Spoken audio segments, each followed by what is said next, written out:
Order! Order! You are an incorrigible delinquent at times. Behave yourself, man!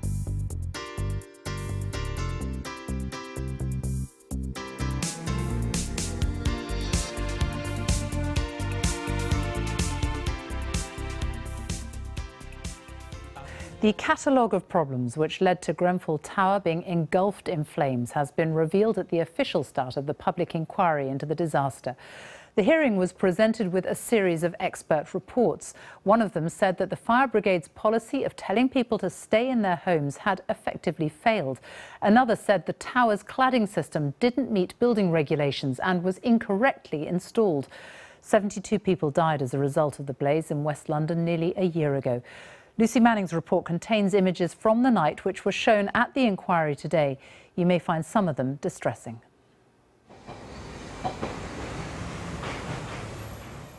Asleep in the safety of their homes. But this building was a death trap, a major fire hazard. Devastating details revealed to the inquiry how Grenfell was covered in material that would burn easily, that wasn't properly tested, and how once it was covered in flames, the fire brigade's strategy telling residents to stay in their flats failed. The burnt-out kitchen of flat 16 on the 4th floor, where the fire started and then spread. The 999 call from the resident who escaped from here, heard for the first time. Fire brigade? Yeah, hello, hi, in the fire, flat 16 Grenfell Tower. Sorry, a fire where? Flat 16 Grenfell Tower, in the fridge. Just tell me how many floors you got there. It's the 4th floor. Right, okay. Quick. They're on their way already. Yes, I know it's burning, but they are on their way. Videos played to the inquiry showed just how quickly the fire spread up and across. At first, it's just on the 4th floor. 20 minutes after the 999 call, it's up the side of the building.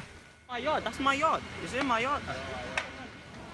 Half an hour after the fire started, it reaches the top of the tower, when the inquiry's expert says the fire brigade's stay-put advice failed. The fundamental question which lies at the heart of our work is how, in London, in 2017, a domestic fire developed so quickly and so catastrophically that an entire high-rise block was engulfed. The inquiry's experts found the main cause of the fire spreading was the cladding, which was flammable and hadn't been properly tested. New windows had been installed, also made of material that burnt easily, and new fire doors had been put in that weren't fire compliant.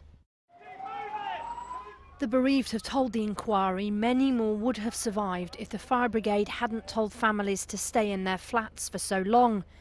The inquiry's report says this stay-put advice effectively failed at 1:26 in the morning, but it continued even though a major incident was declared at 2:06.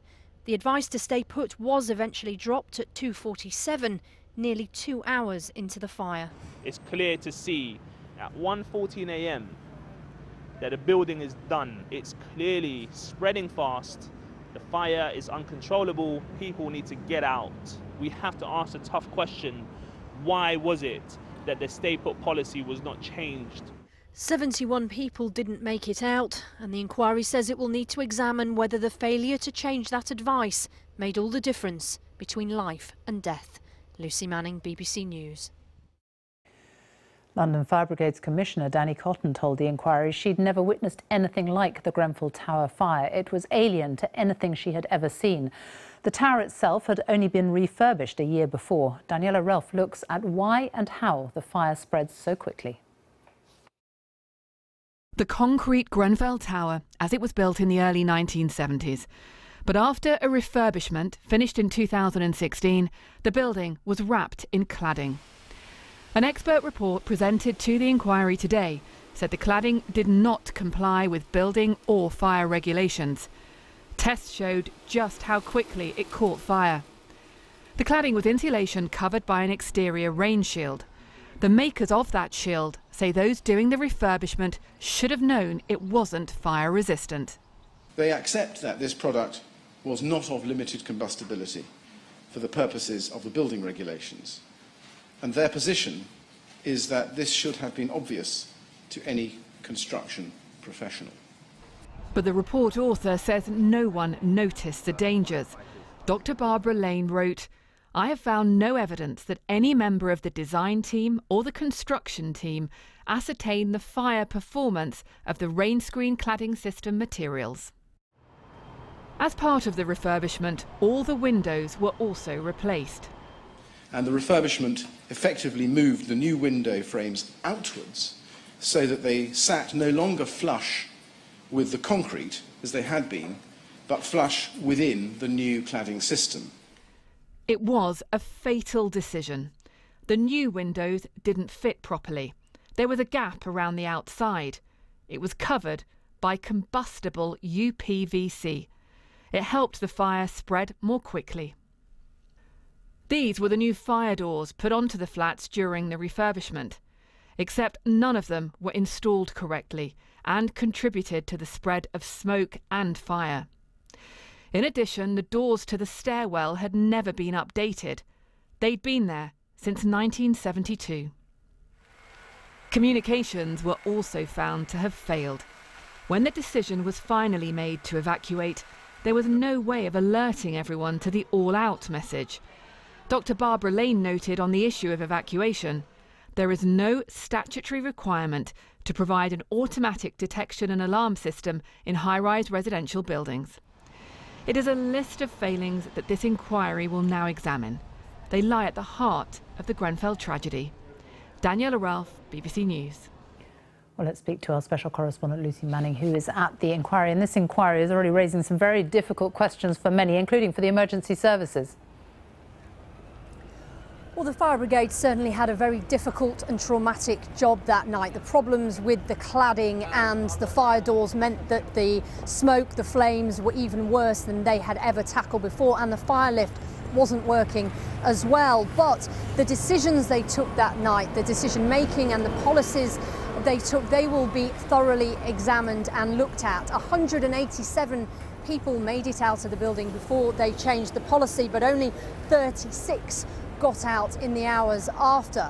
Also, some quite serious questions raised by the inquiry for the companies involved in Grenfell. They were warned that the inquiry wants more witness statements from them, and the barrister said to them that they must resist the temptation of the merry-go-round of buck passing, and they need to explain their role in events. And he warned that they could be compelled to come to the inquiry to give evidence. So the suggestion certainly seems to be that not everyone is cooperating with the inquiry in the way that the inquiry would like. Lucy Manning, thank you. They were told to stay inside their flats when the fire broke out. Now the inquiry into the Grenfell Tower disaster has heard that the stay-put advice substantially failed half an hour after the blaze broke out. Failing to abandon it then, the counsel to the inquiry said could have made all the difference between life and death. Jackie Long's report begins with the first call made to the emergency services that night. A warning, her report does include content which some viewers may find upsetting. Fire brigade. Yeah, hello, hi, in the fire, flat 16 Grenfell Tower. At 6 minutes to 1, the first call made to the emergency services. Can you quick, please? It is from Bahailu Kabidi. His flat number 16 is on fire. The desperation is clear. Right, quick. They're on the way. This recording was released today, part of harrowing evidence played to the inquiry as it sets out to establish exactly what happened that night and why. Footage from eyewitnesses was shown, illustrating just how quickly the fire took hold. At 8 minutes past 1, it seems contained where it had begun, in the flat on the 4th floor.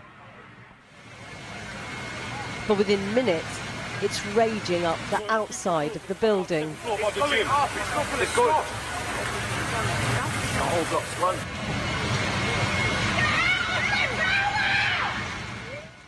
In the end, 72 lives were lost. Yes, Mr. Willett. Thank you, Mr. Chairman. As the hearing opened today, 5 separate reports by fire safety experts were released. They detail a litany of serious safety breaches. Critical, the way the building had been refurbished in 2016. A number of key materials, including the cladding, were flammable. Polyethylene is a combustible synthetic thermoplastic polymer which melts and drips upon exposure to heat and which can also flow whilst burning. PIR has an ignition point of 306 to 377 degrees centigrade. So far as UPVC is concerned, it is combustible. Styrofoam is combustible. The ventilation fan was set within an insulating core panel that was also combustible. According to fire safety expert Dr. Barbara Lane, there was a culture of non-compliance at Grenfell Tower. Fire doors on the flats didn't work properly. The smoke ventilation system and fire lift appeared not to operate as they should. The water supply was inadequate. So as the fire spread through what she described as multiple catastrophic fire routes, it was clear, she said, that the fire brigade's stay-put policy should have been abandoned much earlier. The report says the stay-put strategy had substantially failed by 1:26 a.m. There was, she wrote, an early need for a total evacuation of the tower, though she concedes it was not an easy decision to make. However, the stay-put policy remained in place until 2:47 a.m. The report concludes the ultimate consequence of all of this, a disproportionately high loss of life. Tiago Alves escaped from the 13th floor with his family not long after the fire began.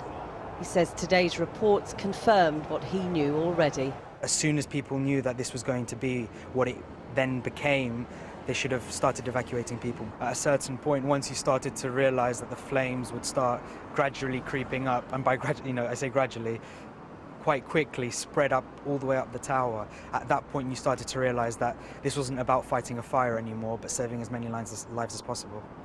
This afternoon, detail of a statement given by the Commissioner of the London Fire Brigade, Danny Cotton, was read out to the inquiry. She explains, and I quote, "I have never seen a building where the whole of it was on fire. Nobody has ever seen that. It was incredible. It was so alien to anything I had ever seen." More than 50 firefighters who were called to Grenfell Tower that night will give oral evidence to the inquiry in the coming weeks. Jackie Long reporting. And earlier I spoke to the General Secretary of the Fire Brigades Union, Matt Rack from Brighton, and began by asking him whether the stay-put instruction has now been compromised.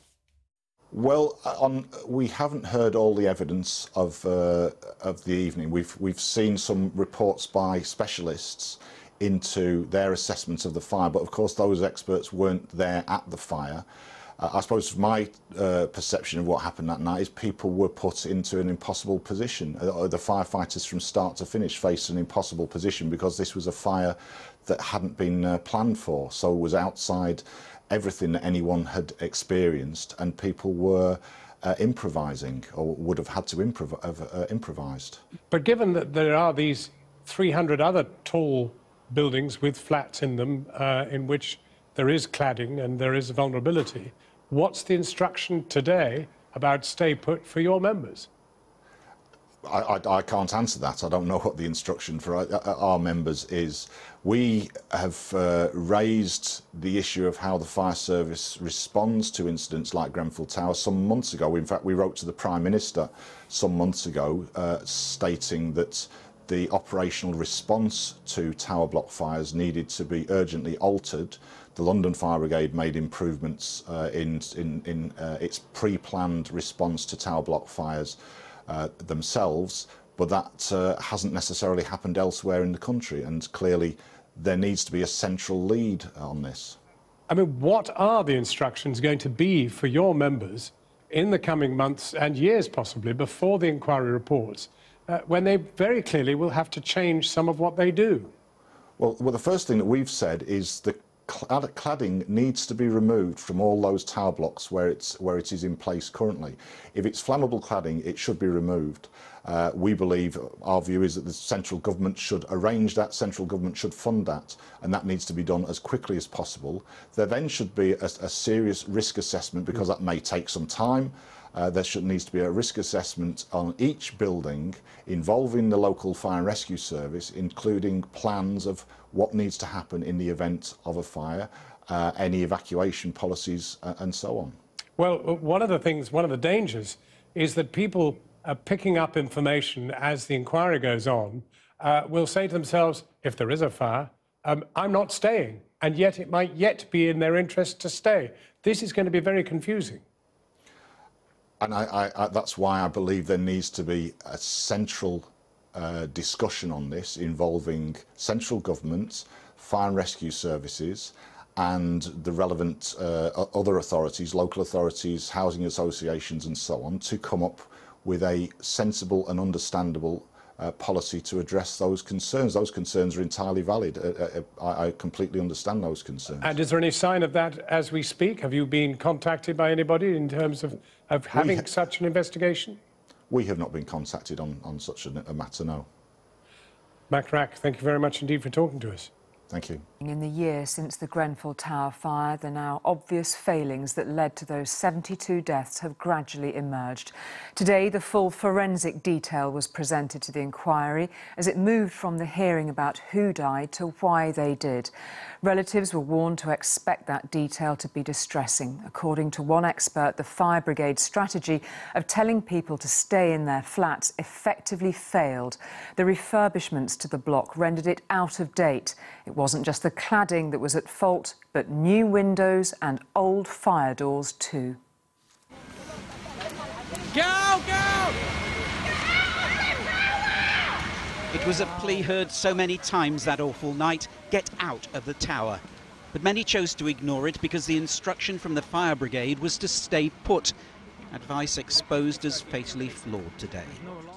The inquiry heard the first 999 call alerting the emergency services. Fire brigade? Yeah, hello, hi, in the fire, flat 16 Grenfell Tower. Sorry, a fire where? Flat 16 Grenfell Tower. Right, okay. Quick. They're on their way already. Yes, I know it's burning, but they are on their way. You've only just called, as long as you're okay.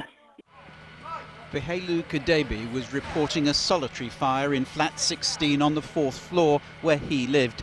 But the inquiry saw a sequence of phone video, each clip showing the time it was filmed and just how quickly the fire was spreading. By now, flames had moved into the combustible cladding outside the tower. Within half an hour, the inquiry heard the stay-put strategy had failed, but it remained in place as the burning and melting cladding carried the fire from floor to floor, drawing this chilling suggestion.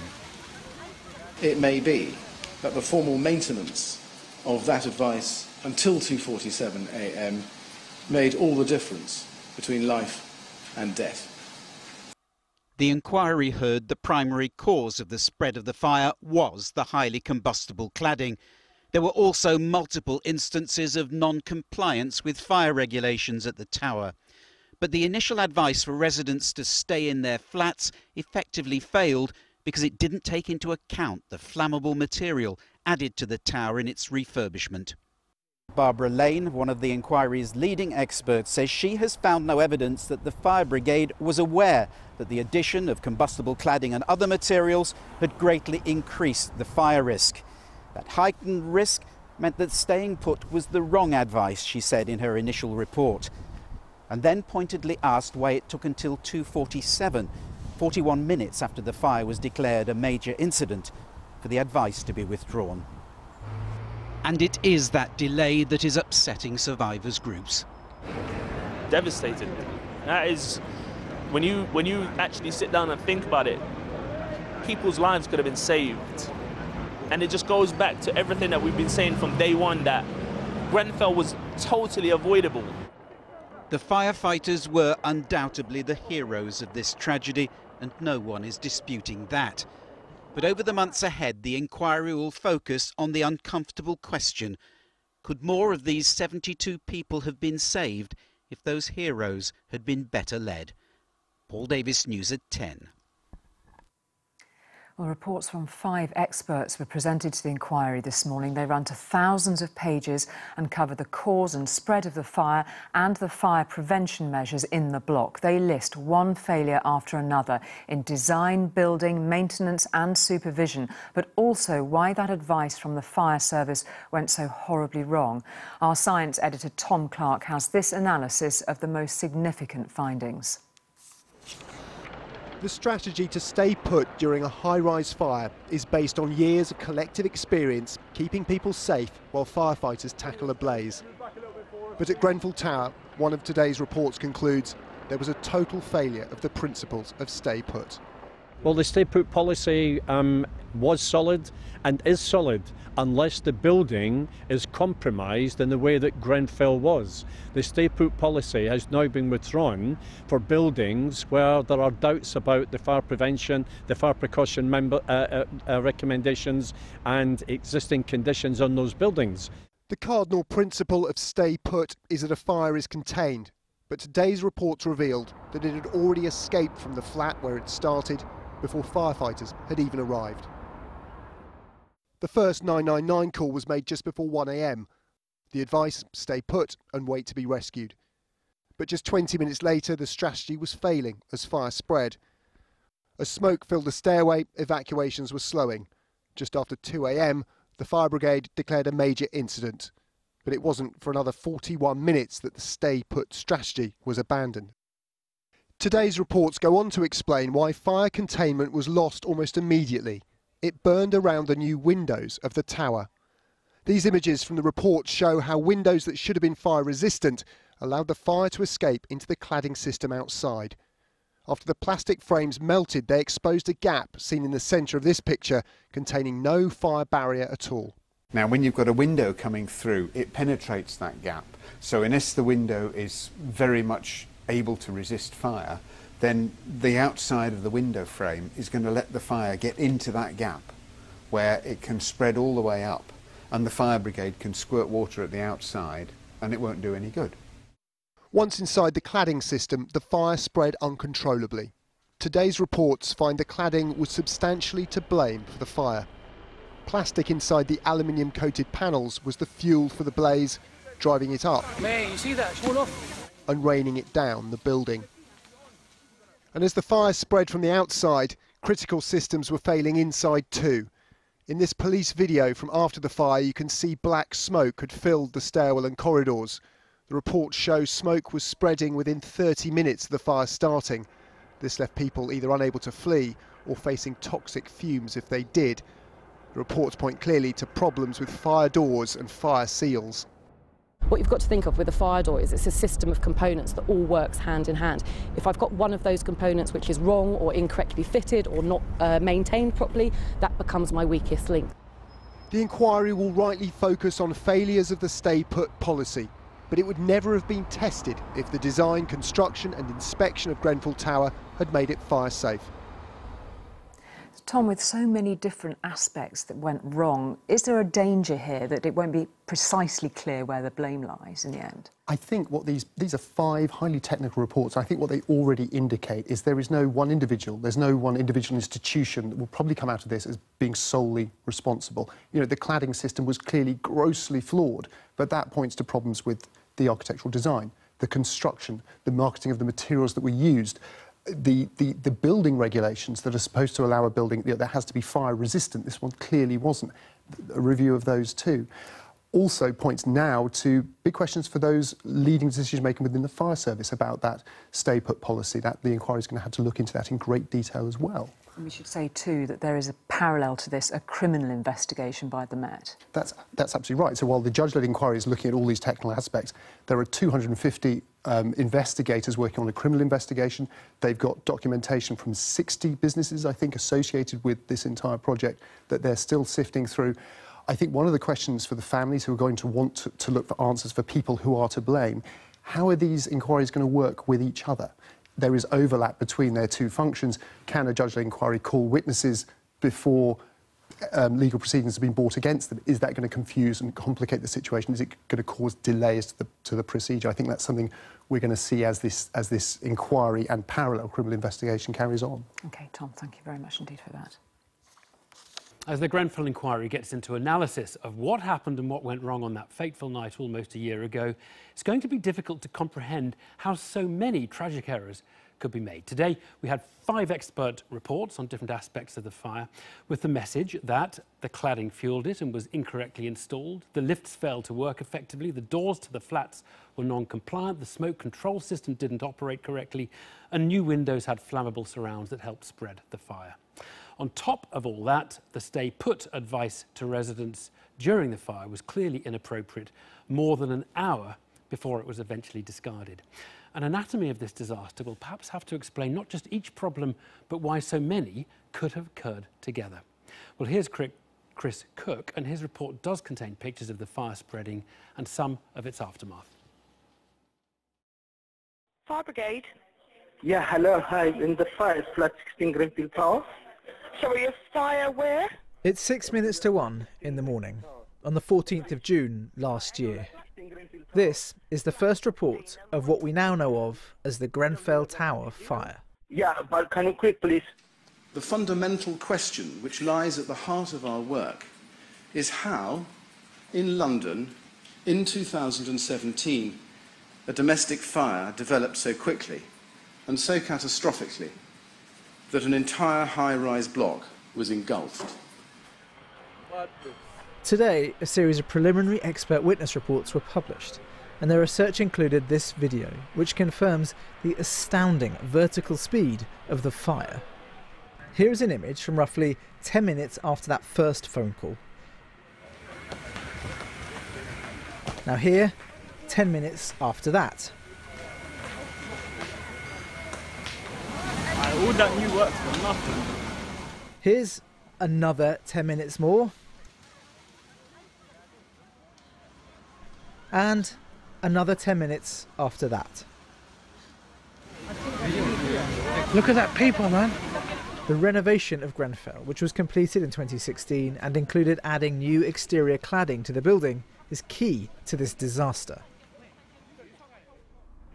Some of the conclusions of the expert reports will already be known to Newsnight viewers. So, for example, their conclusion that the primary reason for the ferocity and the speed of the fire's move up the building was the use of aluminium panels with a combustible plastic interior.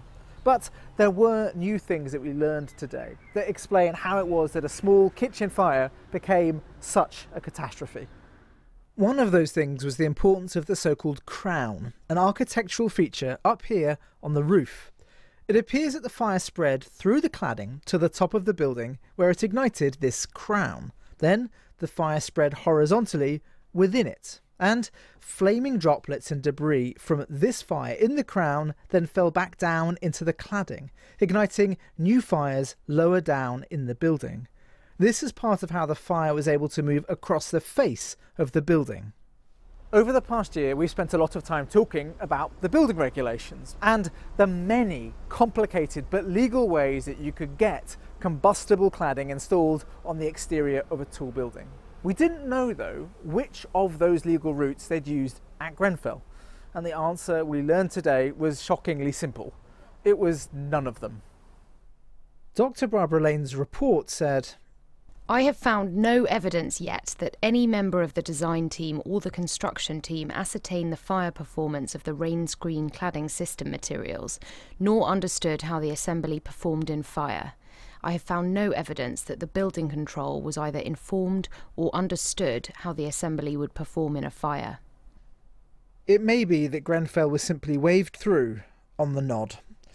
That the origin of the fire was... The inquiry heard other criticism that the council's building control will need to answer too.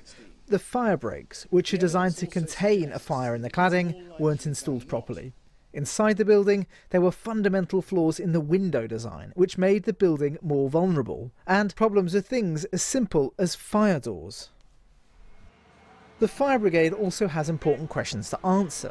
Their usual advice to people in blocks of flats in a fire is to stay put, because normally the fires can be contained inside one flat.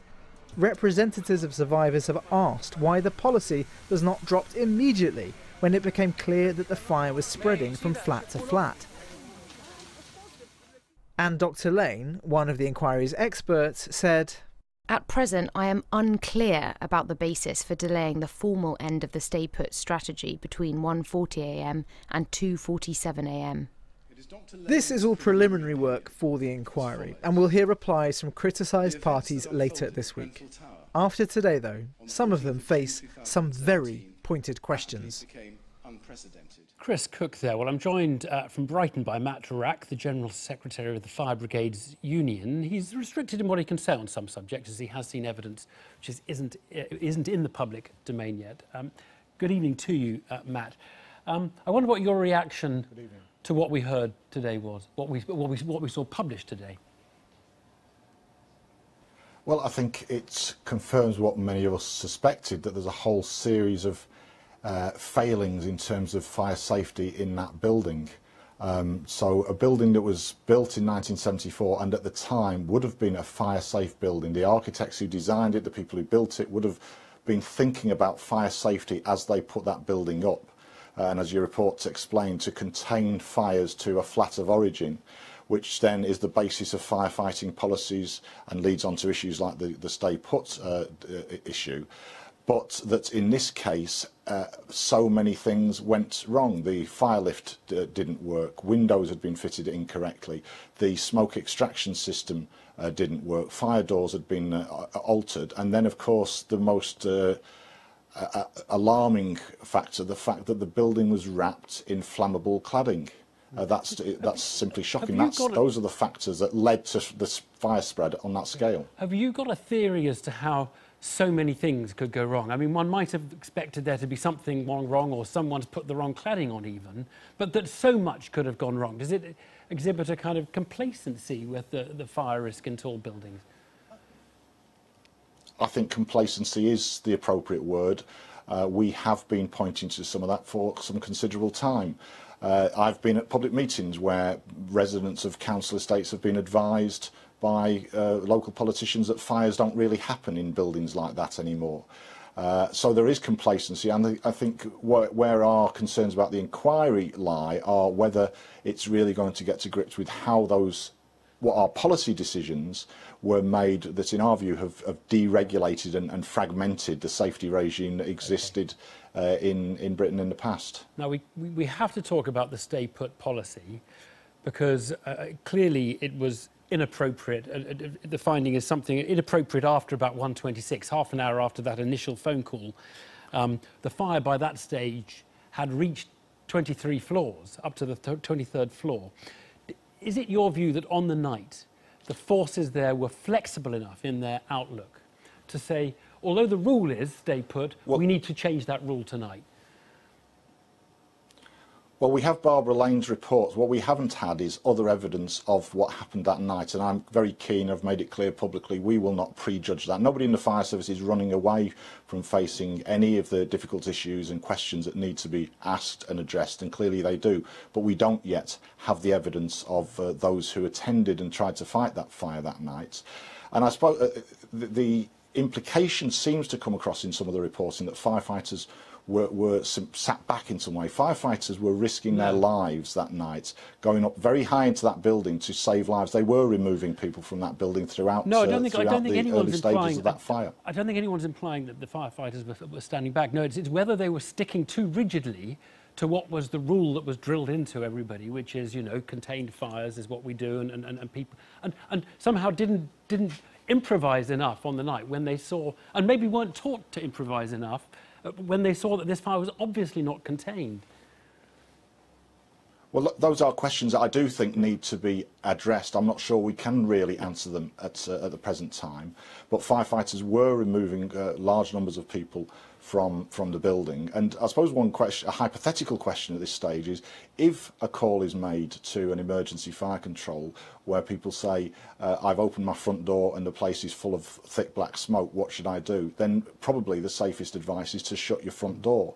And we don't know the evidence because we haven't seen or heard it yet, but we need to see what actual experience on the night was, and we haven't got that as yet. Matt, tell me, what, in terms of this inquiry, are you scared of the inquiry, or do you welcome the kind of scrutiny I'm giving you now? Is this something that you think is going to lead to better decision making if we get this right? I think it could lead to better decision making. We have argued for something like 15 years that fire policy has been let go. It's been, central government has showed very little interest in fire policy for the past 15 years. That it should be a turning point. At the time of the fire, lots of people said this will be a turning point. Our concern is actually it doesn't become a turning point. It needs to be a major change of direction in how we look after buildings in terms of fire safety, the research that might be necessary to research what we are putting on buildings, building buildings with, and of course then how the fire service reacts and plans for those issues. Matt Rack, thank you very much indeed. I'm sure we'll talk again about it. Thank you. Thank you.